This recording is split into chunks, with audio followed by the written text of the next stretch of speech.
Os beduínos, a mitologia e as lendas do Oriente, o mundo belo e brutal do período pré-islâmico e os valores e contradições do Islã. A cultura árabe é o assunto de hoje em Cidade de Leitores.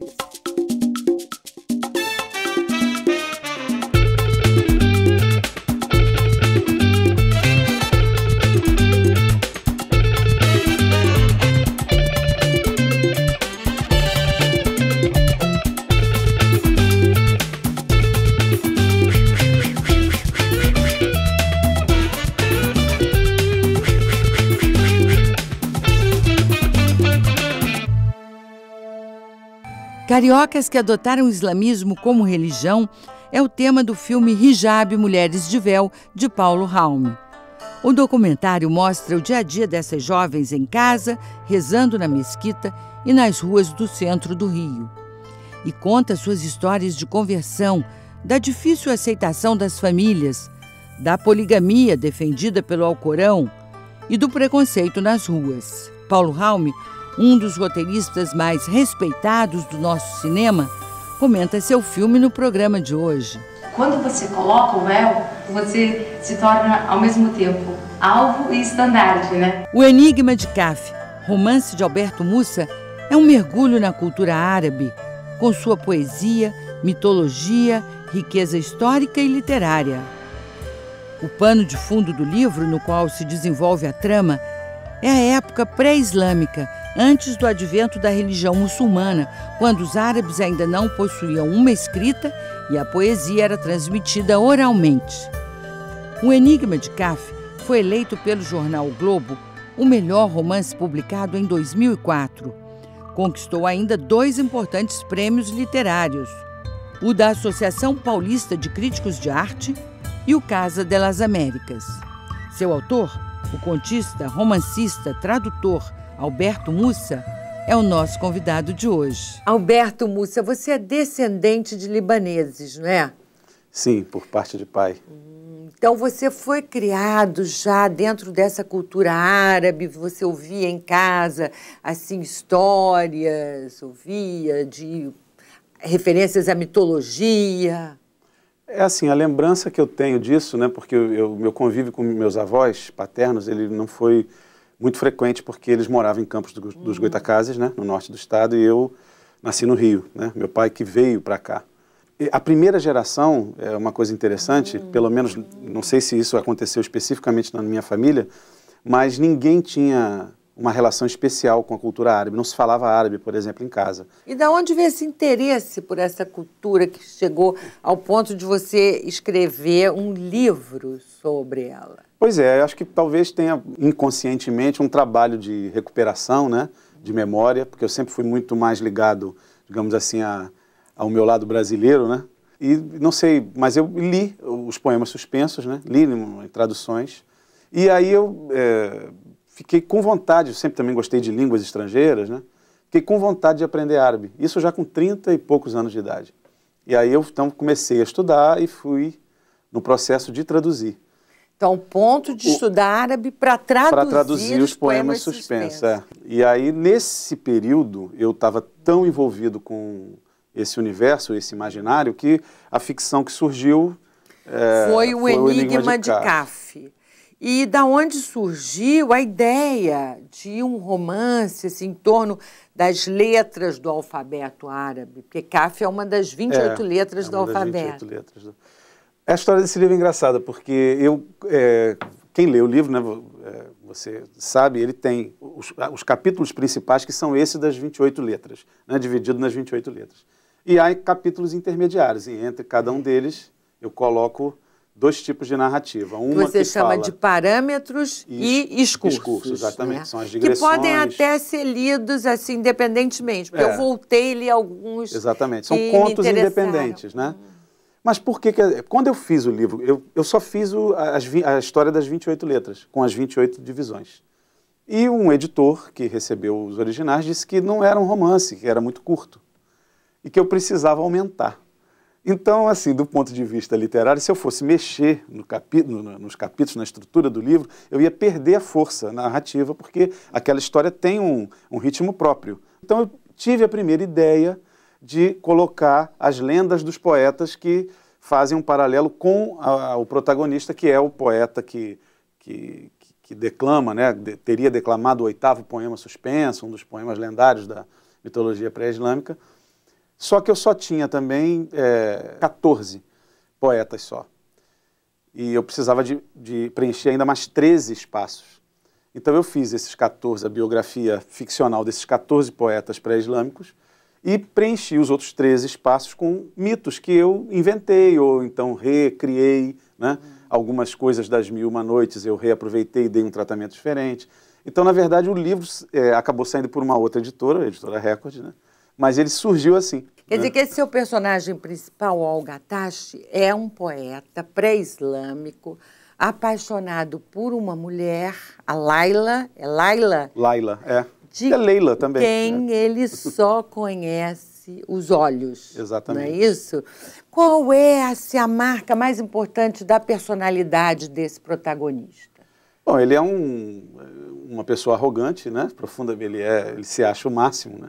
Ele tem a sensação de que tudo que ele faz é o melhor, a tribo dele é a mais forte, ele é o maior dos poetas, ele acha que a qualquer mulher ele é capaz de conquistar, e ele se vê justamente desafiado nessa vaidade quando ele não consegue, porque ele se casa com a irmã, né? A história começa assim, ele se casa com a irmã que ele conheceu, ele viu integralmente o rosto. E no momento, assim que ele acaba a cerimônia de casamento, ele olha para a irmã da mulher dele, que estava com o rosto velado. Aí ele parte atrás, né? Ele despreza, acaba repudiando a mulher com quem ele acaba de casar e vai atrás da outra. E aí é toda essa jornada, essa aventura no deserto, ele enfrentando uma série de situações, né? Tentando conquistar essa mulher que ele não viu completamente. Esse véu, né, que protege o cabelo, né, e o rosto das mulheres no deserto, ele tem também um simbolismo especial na cultura pré-islâmica? O que eu consegui aprender, né, desses estudos todos que eu fiz, é que entre os beduínos você tinha uma nobreza, né? A família dominante, né, ela tem, digamos assim, uma série de criados, servos, que fazem os trabalhos mais pesados. Essas mulheres, em geral, elas não usam véus, elas não têm a proteção, porque o deserto é muito seco e o sol é muito, muito forte. Então, o dano à pele da mulher é muito grande. Então, essa digamos assim, as filhas da nobreza, elas eram protegidas do sol. O véu servia para que elas se conservassem belas. Por isso existe o véu, não é exatamente uma necessidade de moral, etc. Só que com isso criou-se todo um erotismo em volta do véu. Mistério. Né? Para começar, tem um mistério. Tem um mistério. E uma dos movimentos que eles consideram e aprenderam, digamos assim, a admirar mais é um momento em que, e a gente vê isso nos poemas, né? O momento em que a mulher solta o véu e os cabelos despencam. Então, aqueles cabelos que são longos, cabelos negros e tal, então elas usavam o cabelo dessa maneira, e o véu que prendia aquilo ali tinha também uma significação erótica até. Por isso, isso eu acho que na cultura islâmica, e a partir do momento da instituição, né, da lei corânica, do Maomé, isso já tomou um significado diferente. Né? Passou a ser, sim, um ato moral, né? Revestido Exatamente, é o que nós vamos ver agora, o dia a dia de 6 cariocas que adotaram o islamismo como religião e passaram a usar o véu que cobre ou protege as mulheres. O documentário Hijab, Mulheres de Véu, de Paulo Raum, dialoga com essas mulheres e mostra como elas encaram as consequências dessa opção religiosa. Vamos ver a entrevista. Choque cultural, busca da religiosidade, a questão do desejo e dos relacionamentos entre os fiéis da religião islâmica. São alguns dos assuntos abordados no novo documentário do roteirista e diretor Paulo Raum. Hijab, Mulheres de Véu, mostra o cotidiano de 6 mulheres brasileiras que modificaram hábitos e costumes para se dedicar ao Islã. Para muitos, o hijab, véu utilizado por elas para cobrir o cabelo, pode ser classificado como objeto de opressão. Para as personagens do filme de Raume, o hijab é um objeto apreciado e tem significado expressivo. A maneira pela qual o filme é construído convida o espectador a realizar uma reflexão sobre os conceitos e preconceitos acerca do assunto. Ah, e lá, a mulher do Saddam Hussein. Ih, lá vai a mulher bomba. Paulo Raume, de onde se tirou a ideia de fazer um filme sobre véu islâmico, mulheres cariocas e o véu islâmico? É uma coisa, nasceu meio de curiosidade, sabe? Porque eu morava ali em Santa Teresa, ia muito pro centro, e chegava no centro, um dia eu vi uma moça passando de véu assim, tal. Achei curioso. 2 dias depois passei e vi uma outra moça passando assim. Aí, terceira vez, na quinta eu parei e falei, vem cá, vocês são brasileiras e tal? Eu falei, não, somos brasileiras e tal. A gente tem uma associação aqui na Gomes Freire, na rua ali perto da Praça Tiradentes. E a gente tem, toda sexta-feira tem uma reunião, tem um culto e tal. Eu falei, tal. Eu falei, você pode ir, é aberto para quem não é praticante, se você quiser conhecer.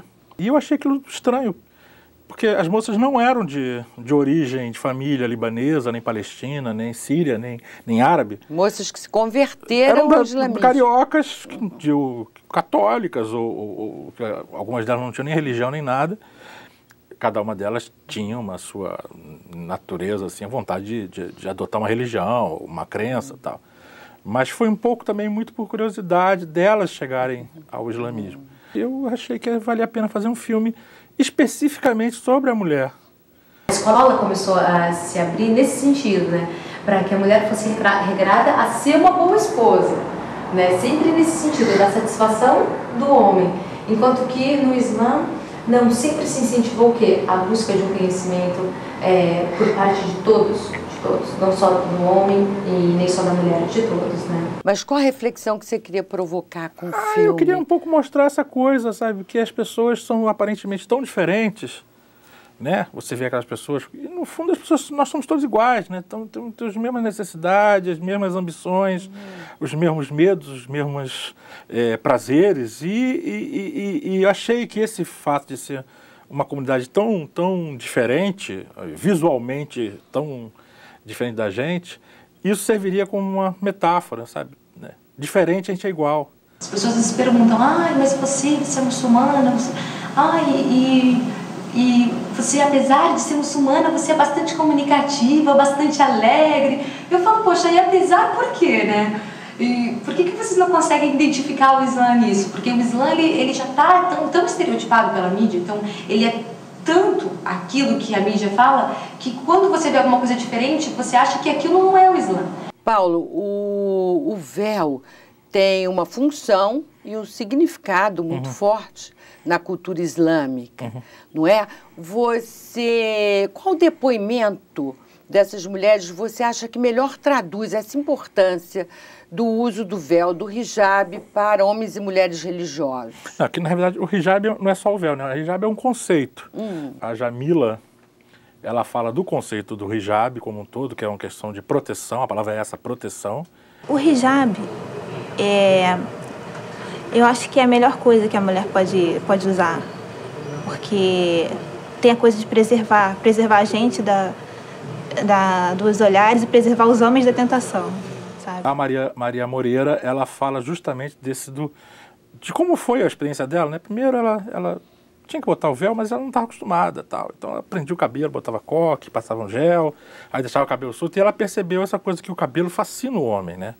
Então ela entendeu que havia uma questão realmente de preservação, de recato. Saí um dia com o cabelo solto, mas com o mesmo estilo de roupa, cobria.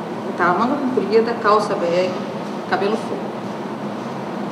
Saí no outro dia com um gelzinho, prendi o cabelo bem comportadinho. Saí um dia de lenço. A reação dos homens foi completamente diferente. Então eu falei, bom, eu não sei o que é, mas tem alguma coisa no cabelo das mulheres que realmente atrai os homens demais. Não é uma coisa do nada. Agora tem outro ponto, outra questão bem polêmica que você aborda no filme, que é a questão da poligamia, não é? Na cultura islâmica. E tem um depoimento até muito bom da Maria de uma mulher, não é? Ela que ela explica muito claramente a ideia. Então, se você conhece um homem que já é casado e ele vem até a sua casa pedir para casar com você, você simplesmente diz não, acabou. Ele já foi impedido de exercer a poligamia com você, né? Que você já recusou. Se você é a primeira esposa e teu marido resolve casar com outra, vai perder o divórcio. Cadê a poligamia forçada? Essa aceitação de que o seu marido tem outras esposas era uma unanimidade entre essas moças todas? Aqui no Brasil não é permitido porque a legislação local não permite, a nossa legislação não permite bigamia, poligamia. Mas, por exemplo, muitas delas casam no exterior. E vão morar fora. E vão morar fora. Mas é uma coisa específica da comunidade árabe mesmo, dos países árabes, né? A poligamia é oficial, né? Porque, na verdade, como ela me fala, né? Aqui o homem tem um monte de mulher e não tem nenhum direito essas outras mulheres, né? Então, ela acha que a poligamia acaba sendo favorável à mulher. Eu, particularmente, entendo que é um direito divino da mulher, porque na maioria das comunidades o número de mulheres é superior ao de homens. Então, se você tem uma monogamia forçada, inevitavelmente, uma questão simples de matemática, você vai ter um excedente de mulheres. Se você quer que esse excedente de mulheres seja casto, acabou com as chances dessas mulheres de terem sexo, de terem filhos, de terem carinho. No próximo bloco... O poeta sempre fala de si mesmo, ele nunca fala de outra pessoa. Isso já é uma diferença para a narração ocidental. E ainda... A mulher é o norte da sociedade.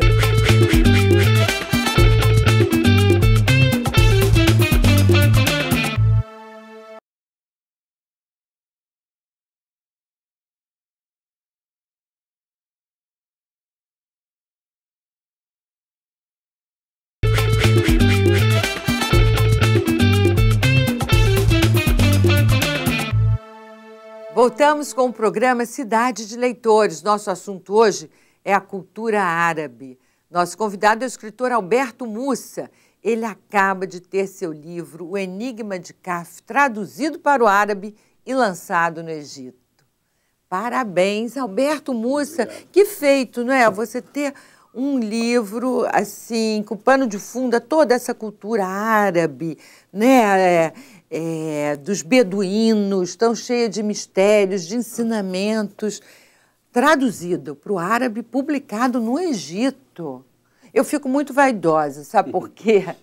Porque você foi o primeiro convidado do programa Cidade de Leitores, falando da mitologia tupinambá, não é?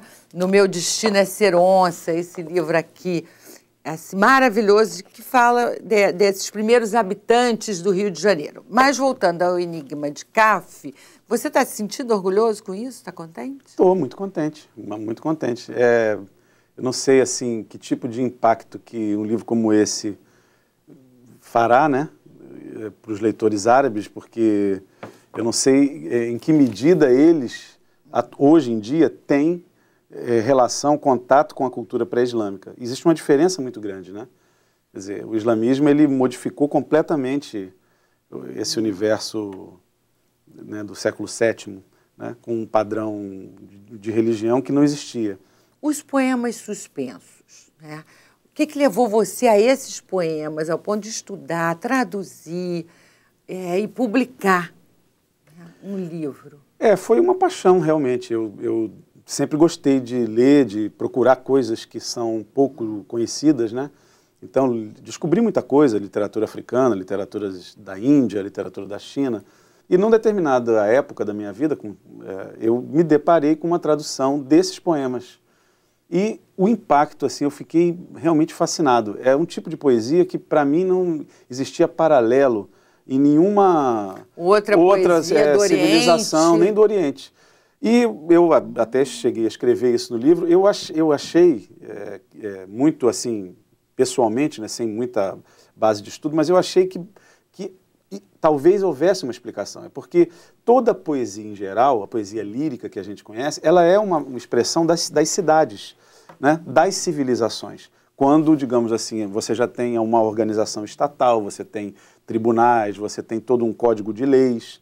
né? Então, seja poesia lírica grega, o que vem antes disso? É a epopeia, né? São as lendas dos heróis, da idade heróica, quando você tem, digamos assim, a pré-civilizacional. E a poesia beduína é uma poesia exatamente disso, de uma comunidade de pastores nômades. Quais os temas mais frequentes dessa Da poesia? Não, basicamente, ela tem um esquema, né? O poeta sempre fala de si mesmo, ele nunca fala de outra pessoa. Isso já é uma diferença para a narração ocidental. Então ele começa declamando sempre em primeira pessoa. Ele chega num acampamento em que a amada dele já abandonou, né? Porque existem aqueles períodos de permanência nos oásis e, de acordo com as estações do ano, eles têm que ir mudando de território para buscar água. Então esse poeta chega no acampamento da amada, ele observa os rastros dela, tenta descobrir em que direção a tribo foi e segue numa jornada. Essa jornada é uma jornada pelo deserto, particularmente durante a noite, porque é o momento em que as forças sobrenaturais podem, digamos assim, atacar aquele beduíno que corre no seu cavalo ou na sua camela atrás da mulher. Então ele enfrenta os gênios, enfrenta os animais, ele caça, é toda uma aventura de percurso até chegar a essa mulher, que ele não alcança. E no final, normalmente, ele faz uma exaltação à tribo dele, né? Porque para o árabe pré-islâmico, e isso é uma diferença muito grande, o conceito de indivíduo é muito diferente do nosso, né? Na civilização, o indivíduo ganha um destaque, né? Então a voz é pessoal, aí a voz é tribal. É a tribo. Então ele fala dos antepassados, do sangue da tribo, das vinganças, das guerras que a tribo dele manteve com outros inimigos e conta as façanhas de guerra. Então é um tipo de poesia que realmente não tinha paralelo. Então eu fiquei tão fascinado com isso, achei que valia a pena. Poemas suspensos, que beleza. Nós vamos ver agora a segunda parte da entrevista com Paulo Raume, diretor do filme Hijab, Mulheres de Véu, documentário sobre 6 cariocas que se converteram ao islamismo. O consagrado roteirista Paulo Raume traz em seu currículo sucessos como os filmes Pequeno Dicionário Amoroso, Amores Possíveis e Guerra de Canudos. Em 2009, dirigiu seu primeiro longa-metragem. Histórias de amor duram apenas 90 minutos. Em 2013, o diretor voltou às telas de cinema com o documentário Hijab, Mulheres de Véu, em que acompanha as histórias de mulheres cariocas que adotaram a religião islâmica e o uso cotidiano do hijab em suas vidas. O longa mostra as consequências dessa escolha nas relações sociais e familiares das 6 personagens entrevistadas. Paulo Raume, você é um roteirista premiado até pela Academia Brasileira de Letras, com a adaptação que você fez de 2 romances do Luiz Alfredo Garcia Rosa. Isso. Diretor de longa-metragem de ficção com trabalho autoral. Histórias de amor duram apenas 90 minutos. Agora o Hijab é um documentário de longa-metragem. Eu sei que são trabalhos diferentes, mas eu queria saber de você, assim, o que você gosta mais em cada um desses trabalhos, o que te motiva, né, a fazer um roteiro, o seu filme. São coisas diferentes. Por exemplo, o documentário ele é um processo. Você, quando parte para fazer o filme, você não sabe exatamente o que vai encontrar. Já a ficção, não. A ficção você, ainda que você possa improvisar, ainda que possa acontecer uma tragédia e o cenário de ser destruído, o ator ficar doente, cancelar a filmagem, acabar o dinheiro, mas você, quando vai filmar, você já sabe tudo que vai filmar, né? O documentário tem essa coisa que é diferente, é um imprevisto. Você sabe, chega lá, morre o cara. Né? Morreu o personagem no Hijab, né? Então, o pai da menina lá, o pai da Zarin, morreu, que é um personagem ótimo. Ótimo. Pois é, o pai dela. Então... Tão típico, o personagem não é Irajá, é de Japeri. Japeri. Que figura. Que é uma figura maravilhosa, simpática. com a cultura popular. Pois é, Que cabeça ao longo boa, do filme ele né, morreu. de pai. Meus filhos eu crio de outra maneira, eu crio com liberdade, né? Para a religião que quiser, eu tenho a minha, ela não se mete com a minha, que a minha não é nenhuma, mas eu tenho a minha ideia, né? Ela tem a religião dela, escolheu essa, foi para lá, tá bem, tá se sentindo bem. Eu também tô bem assim, eu não tenho nada contra não, eu acho até que ela está no caminho que ela achou melhor para ela e ela vai seguir esse caminho. Né? Paula, a gente falou da família desse pai, que é um personagem assim, tão interessante no documentário, né? E aí eu queria saber de você, que entrou nessas famílias para conversar com os familiares, e essas moças sofrem tanto preconceito dentro da família, né? Com essa conversão. O que você sentiu mais ali? Como é que foi isso? Na verdade, assim, eu tive uma grande dificuldade, tanto que não aparece em nenhum momento do filme, de entrevistar as mães. A maioria delas fala que tiveram grandes problemas com as mães. As mães tiveram muita dificuldade de aceitar que a filha botasse véu, que a filha assumisse a religião. Então, eu imagino que haja essa coisa, sabe? As mulheres ficarem um pouco temerosas de o que vai ser. Talvez até um pouco mal influenciadas pela essa coisa do preconceito, né, da mídia, de falar que as mulheres vão virar no harém e que vão ser submissas, e que não é nada disso. Todas elas trabalham, todas elas têm a sua vida independente, todas elas fazem o que querem, sabe? Minha mãe não deixa contar pra ninguém. Minha mãe pirou. A minha mãe, ela ficava bastante preocupada quando eu saía, né, quando eu vinha pra cá. Ela ficava com medo de acontecer alguma coisa, né, na sociedade. Né, e ela não gostava nem de ver. Ela falava que se eu quisesse colocar o véu, eu colocava. Mas que quando eu chegasse aqui, eu colocava. Né? Só que eu não fazia isso. Às vezes eu saía de casa, vinha na rua, e ela falava que não era necessário. Não precisa você andar na rua assim. Se você quer colocar o véu, coloca. Mas não coloca na minha frente. E os relacionamentos?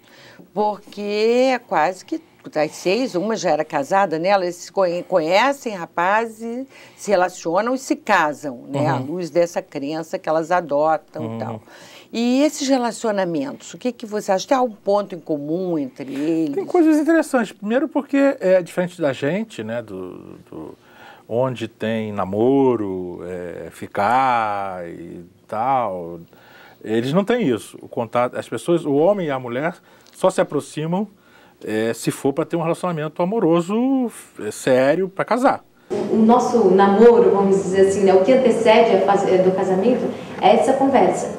Você começa a conversar com um garoto e ele com você, para vocês se conhecerem melhor. Geralmente eles já são amigos, já se conhecem, já sabem que tem algumas afinidades. Então, quando eles começam a mostrar interesse um pelo outro, eles começam a conversar mais especificamente para casar, né? Paulo, você participou de filmes que tiveram assim, uma ampla aceitação do universo feminino, né? Pequeno Dicionário Amoroso, Amores Possíveis, né? E agora o hijab, né? Essa fala dessas mulheres, né?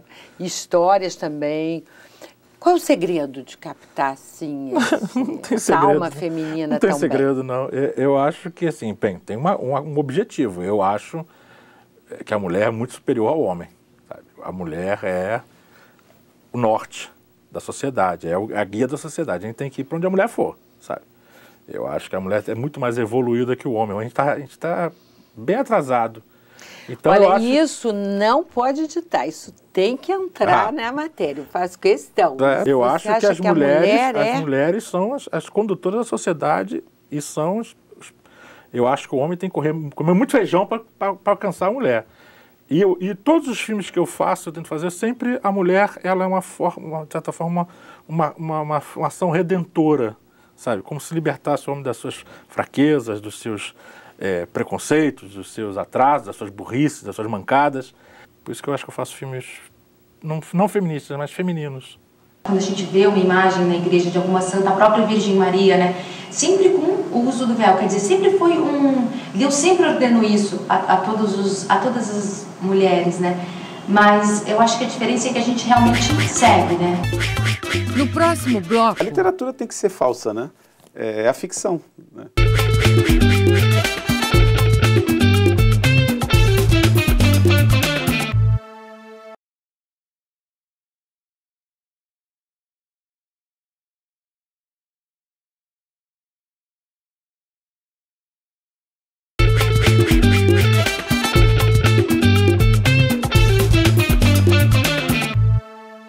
Este é o programa Cidade de Leitores. Nosso assunto hoje é a cultura árabe. Nosso entrevistado é o escritor Alberto Mussa, autor de 6 livros de ficção, entre eles Meu Destino é Ser Onça e O Senhor do Lado Esquerdo. nós já fizemos um programa inteiro para falar desse livro, que é um romance policial, que é passado no início do século XX, não é? 1913, né? Isso, e tem muito mistério. E tem também a macumba envolvida na trama. Você tem também outros livros, né, que tratam, que tem como pano de fundo a cultura africana, tem os contos, Elegbara, Trono da Rainha Ginga. Tem o Trono, romance, Trono da Rainha Ginga. Não é? Agora eu quero saber esse interesse, de onde veio o interesse por essa cultura que também você estudou e tem tantos livros publicados a respeito, né? Isso aí já é o lado, digamos assim, natural, biográfico, porque a família da minha mãe, né, é uma família de origem alagoana, então é uma família brasileira, como a maioria das famílias, né? E o meu tio, o irmão da minha mãe, foi compositor da União da Ilha, foi um dos principais compositores da União da Ilha, o Didi, era o pseudônimo dele, e do Salgueiro, né? Então isso me levou desde cedo, para minha mãe, por exemplo, só escutava samba no rádio, então me levava para a escola escutando rádio. Que delícia, hein? Então eu tive um envolvimento muito cedo não só com samba, mas com a Umbanda, né? Ela também me levou a conhecer terreiros de Umbanda, eu fui ogã de Umbanda, toquei atabaque. O que é dessa cultura que mais te interessou, sempre? É difícil resumir assim em poucas palavras, né? Mas é uma forma não ocidental de lidar com a vida, né? São outros princípios. E eu acho que essa coisa subconscientemente sempre me atraiu. Você também tem uma atração pelo mistério, não tem? Tem. Porque o senhor do lado esquerdo, tá bom, é um romance policial, mas todos os seus livros têm um pouco disso. Um pouco de mistério. Você tem razão. Eu gosto, por exemplo, eu sou um escritor que gosta de valorizar a história, né? Existiu durante um certo período assim uma grande ênfase na literatura em que você tinha que esquecer, os livros não podiam ter uma trama, né, muito vívida, porque aquilo era considerado um facilitador da leitura. Então, o escritor trabalhava no nível da linguagem, na elaboração, né, de um fundo, né, de subtexto, etc. Eu gosto da história contada, de uma boa história contada, de uma história excepcional, extraordinária.